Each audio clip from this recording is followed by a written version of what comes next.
On Law Weekly today, we stick with issues of defilement, sexual abuse, and violence against women and the girl child. We talk to a woman who has done and is doing tremendous work, championing the rights of women and girls. Itoro Eze-Anaba is the founder of the Mirabel Center, an organization which provides succor for victims of rape and sexual assault, the first of its kind in Nigeria.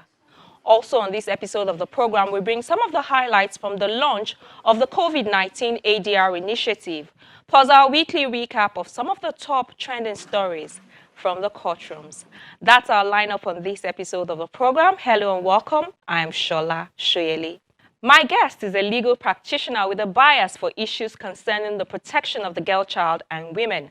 In the year 2000, she mobilized nationwide support for Nigeria's first domestic violence bill. And in 2013, she started the Mirabel Center located at the Lagos State University Teaching Hospital, the first sexual assault referral center in the country, which has helped over 3,000 victims of rape, providing them with free forensic medical and counseling services. She's widely respected and regarded for her work and is a recipient of the Queen of England's Commonwealth Point of Light Award. Mrs. Itoro Eze-Anaba is my guest on this episode of Law Weekly. You've done so much work and advocacy speaking out against issues of rape, domestic violence, child abuse, but what would you attribute the sudden upsurge that we're seeing to? Well, I would say that rape was a pandemic before the pandemic. We just were not talking about it. We just simply ignored it. But the fact that, there was a lockdown, the only news we had was about the lockdown. And so a lot of people now started noticing the high number of people that were being abused. And I was speaking to someone and I asked the question and said, if the pandemic, the COVID-19 pandemic had started in Nigeria, would we have realized that violence against women was a pandemic?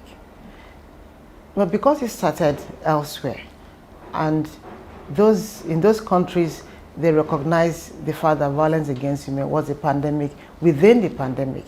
So we got to, we became conscious of it before we started noticing it and documenting it. So there's always been violence against women, rape, sexual abuse, child sexual abuse. It's always been a pandemic, but we had just, ignored it. We have refused to do anything about it. But then suddenly the COVID-19 pandemic came in. So before the pandemic, there was rape as its own pandemic that was, ignored. During pandemic, yes, there was rape. After, there will still be rape. But the important question that runs through it all is, what did we do before? What are we doing now? What will we do after? So people don't understand the implications of rape. People trivialize it. They think it's just sex. People think, get on with your life. Get on with it. Yes, it happened. So we ignored it for a long time. The laws that were available were not being enforced.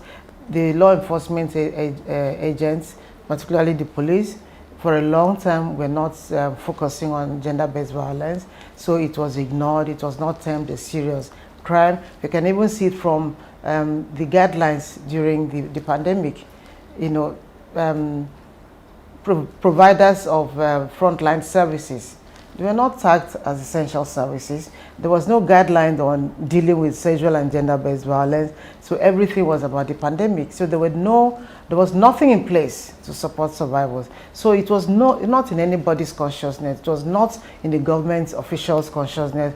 People ignored it. People felt it was the woman's fault. And then when you also look back to the many years of oppression, it's rooted in patriarchy and power play. So where a society where women are oppressed and their rights are not recognized, the issues affecting women are trivialized, whether there's a pandemic or not, that's how it's going to be. So we had allowed it to get to a level where we did not think it was important enough, or we did not see a woman's body as being worthy of protecting. We did not connect the dots between violence, child sexual abuse, and the violence in the society. When there is evidence that a child sexual abuse contributes a high percentage to the violence in the society, and it also contributes to drug abuse. It contributes to suicide rates in the society. So if we want to bring an end to violence in the society, we need to look back. We need to check child sexual abuse. We need to check domestic violence. We need to check intimate partner abuse, because that is where it's coming from. A child that witnesses violence is going to grow up thinking that violence is a normal way of life. And so it continues, in that manner. So we really need to sit down and look at what is going on. What are the root causes? How do we, what kind of system do we put in place? What kind of structure do we put in place? One, to prevent it. Secondly, to provide support to survivors. And finally, to prosecute.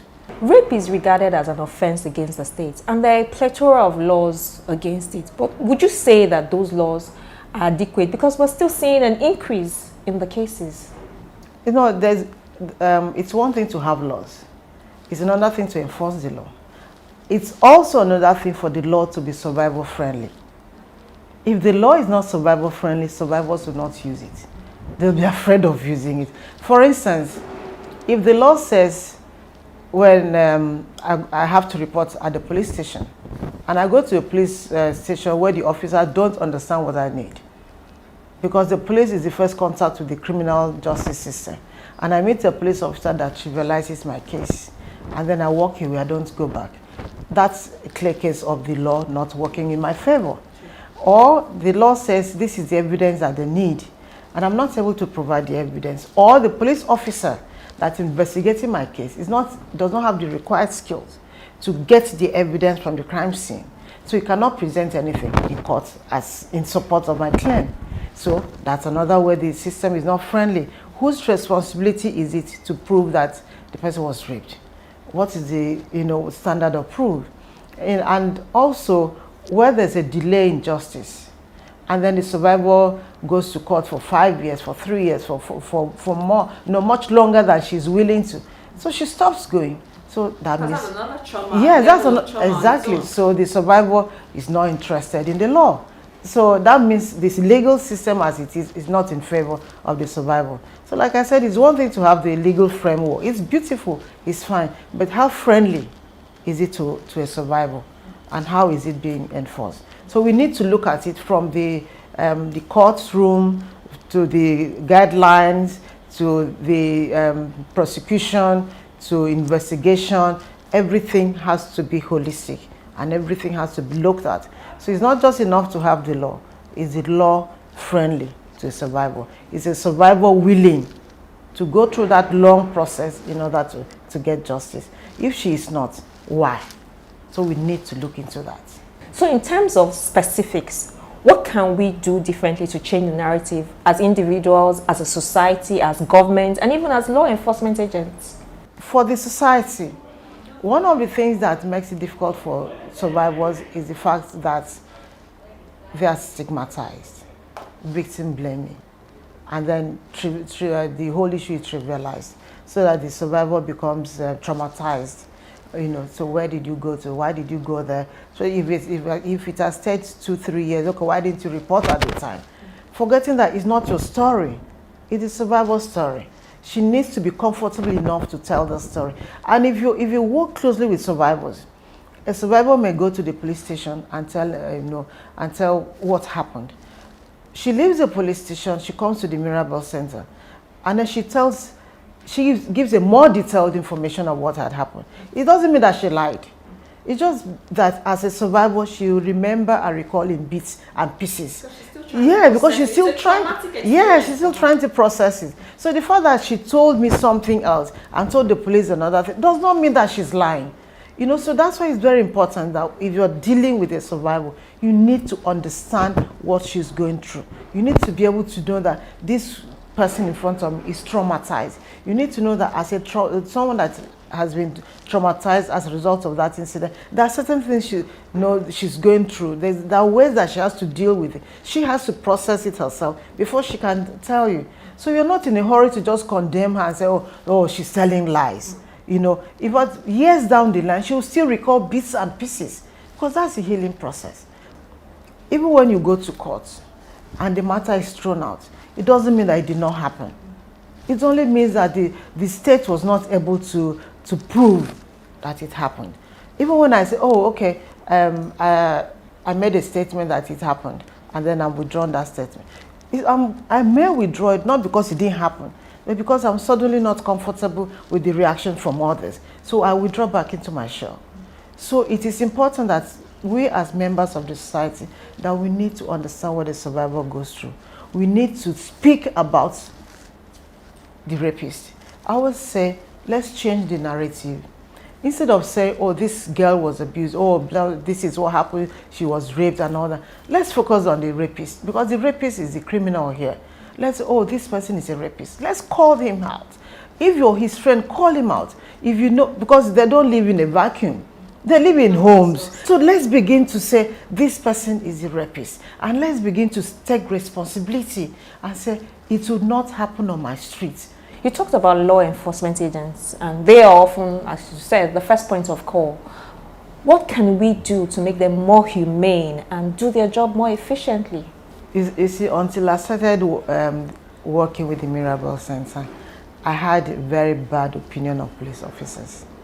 But in the past 6, almost 7 years, I've come across quite a number of police officers that are committed, passionate, and humane when it comes to the issue of rape and sexual violence. There are so many of them that are using their personal funds to take care of survivors, to go to the crime scene, to go to the crime scene and ensure that what needs to be done is being done. Now you need to ask yourself, what is the budget for each police station? What do they have the car to take them to the crime scene? Do they have the materials, writing materials, to even do their work? Do they have the kits so that when they go to the crime scene, they don't contaminate the crime scene? Do they have the skills and the knowledge of how to work the crime scene? Do they have forensic cameras? What exactly do police officers have in order to enforce the law, in order to protect survivors? So we need to begin to look at funding for the police.